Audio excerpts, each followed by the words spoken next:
ఇది ఒక small bedroom, like ఒక టీనేజర్ కైండ్ ఆఫ్ పీపుల్ కి లైక్ ఒక చిన్న క్యూట్ బెడ్రూమ్.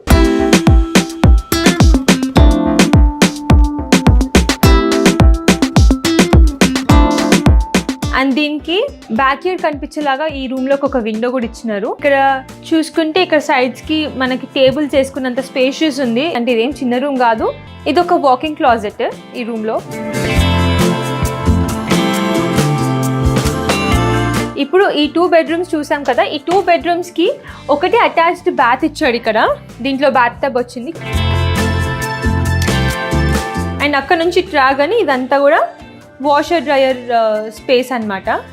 చాలా స్పేషియస్గా ఉంది washer dryer room.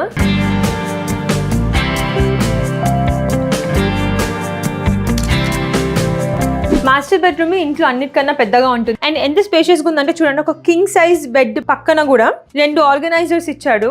Master bedroom కి ఒక మాస్టర్ బాత్రూమ్ కూడా ఉంటుంది. సో ఇక్కడ చూస్తే ఇది హిస్ అండ్ హర్స్ అన్నట్టు. ఇది హిస్ క్లాజెట్, ఇది జస్ట్ వాళ్ళ ఒక మేల్ పర్సన్ క్లాజెట్ అనమాట. ఇది ఫీమేల్ క్లాజెట్. ఇంత స్పేస్ ఉందన్నమాట. సో చాలా ఈజీగా ఎన్ని బట్టలు అంటే అన్ని బట్టలు దీంట్లో మనము చేయొచ్చు. లైక్ హ్యాంగర్స్ కూడా చాలా ఉన్నాయి, స్టోరేజ్కి కూడా బాగా ఇచ్చారు. ఐ మీన్ శారీస్ అవంతా కూడా చాలా నీట్గా ఆర్గనైజ్ చేసుకునేంత స్పేస్ ఉంది దీంట్లో.